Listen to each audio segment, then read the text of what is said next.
Hey there, this is the Joyful Gardener, and I wanted to share with you today what I'm doing for sowing seeds.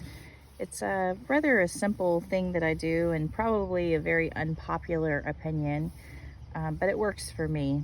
And there's this little saying of some guy that my husband watches, and he's in Louisiana, and he always says, "Hey, let's get it, dude."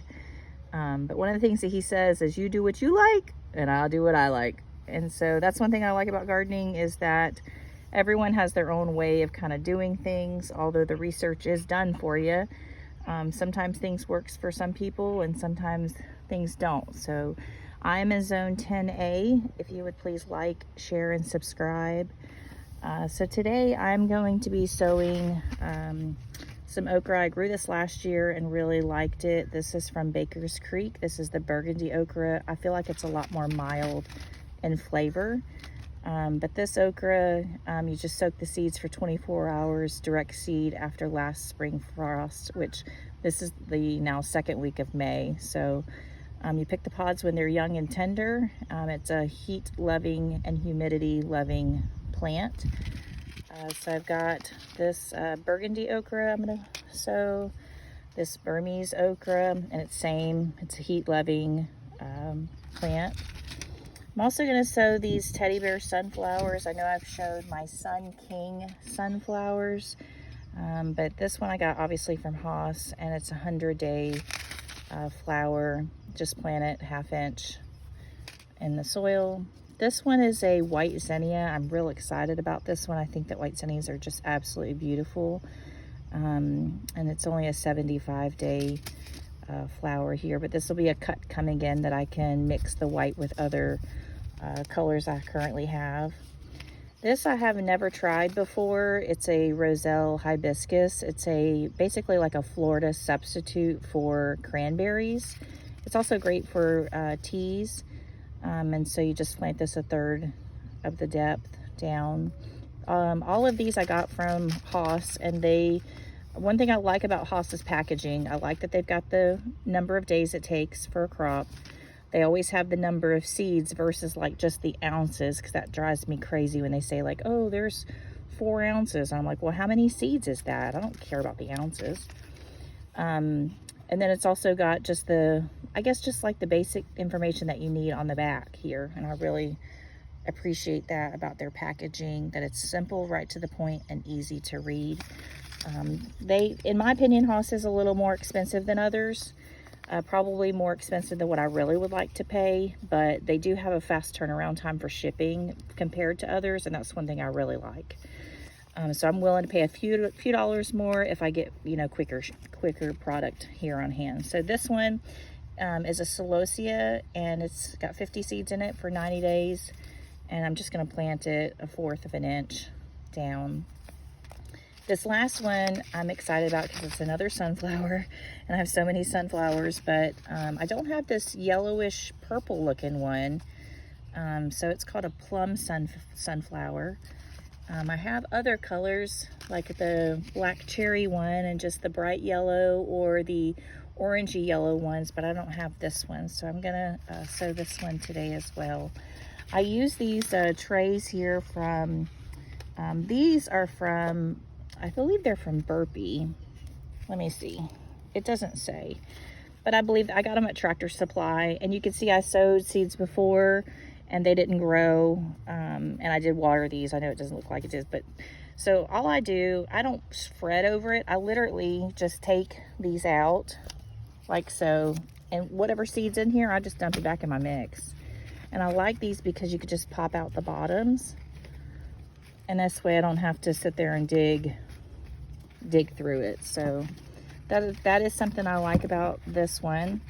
Now, the thing that I don't care for is that it's not very deep of a well. So whereas this one is a deeper well. So this one I got from Vigo Gardening, and obviously it's a lot more cells to sow in. But the depth of this is probably, I don't know for sure, but I would say about 5 inches, maybe 6. So you do get a longer root system in this versus this. The other thing I wanted to share is I've been using these fertilizers. This is obviously a fish fertilizer. It's a 4.2.4, but the potassium in it, you can see, is not very high, and I think that some of my crops need a little more potassium, so I'm going to give this a try. You can see I've kind of already used some of it. This 1010 all-purpose fertilizer. It's a 10-10-10. Something that I like about it that I think is neat for the packaging is the label is, you know, it's sweet. You know what I'm saying? Like, it's very sweet. It's very home-like.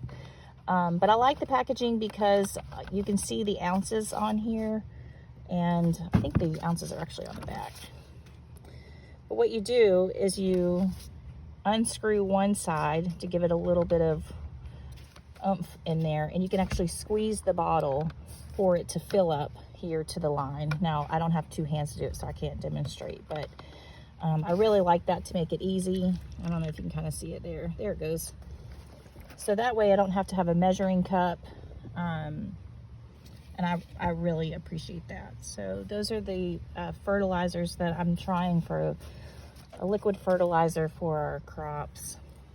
And these sticks here, these popsicle sticks, I just reuse them. So this is my little workstation out of a plastic barrel. And so I just take all my sticks. If I can reuse them, I do, because as you know, gardening is expensive. It's definitely an expensive hobby.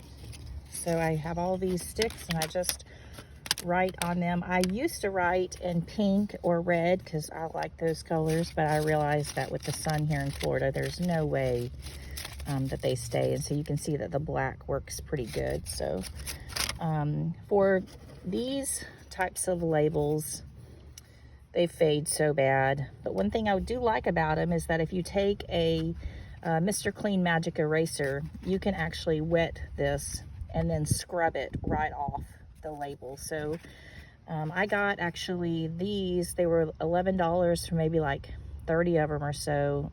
They're not the Mr. Clean brand, but I got them off of Amazon, and I keep it out here with me in my little garden station in case I need to basically erase things that I need to do. So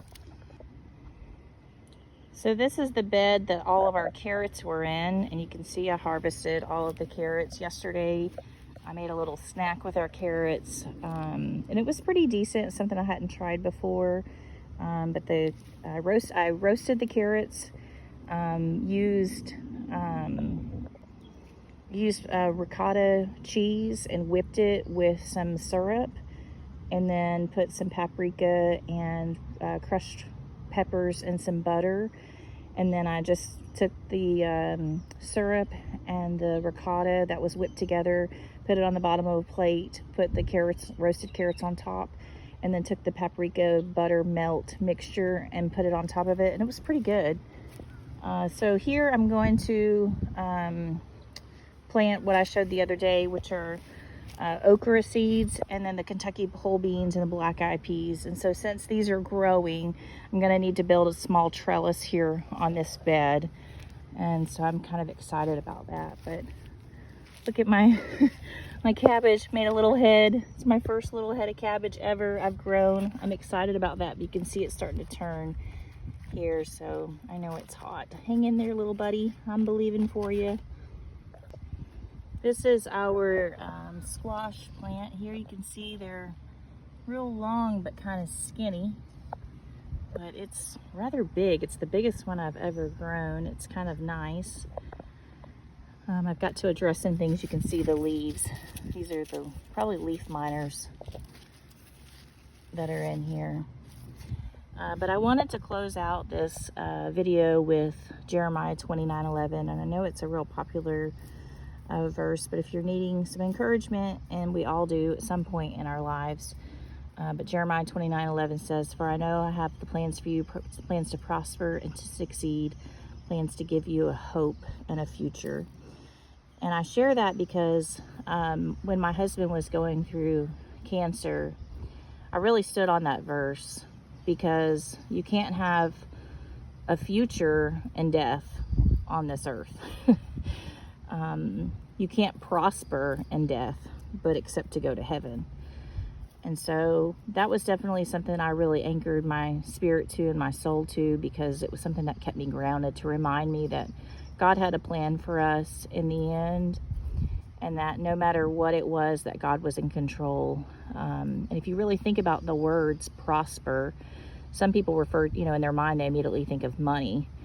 But for me, I didn't necessarily think of money, although we do need money, to survive in this life. For me, prospering meant a family, or for me, prospering meant to be a better human, to be a better Christian. And for me, prospering meant things that were not monetary. And that was always important for me to be mindful of as we were walking through cancer, because, finances were obviously really rough without my husband not being able to work. But I knew that God had us, and that no matter what, we had a future. We had hope in that future, and our hope came from Him. So if you're facing cancer today, maybe write in the comments, what you're enduring, and there's a community out there that's willing to pray with you and pray for you. And I just wanted to share that Dave and I will stand in agreement for the future of your life. And that God will heal you, make you well and whole. So this is the Joyful Gardener. I hope that you'll like, share, and subscribe so I can grow my channel. And let's keep it moving.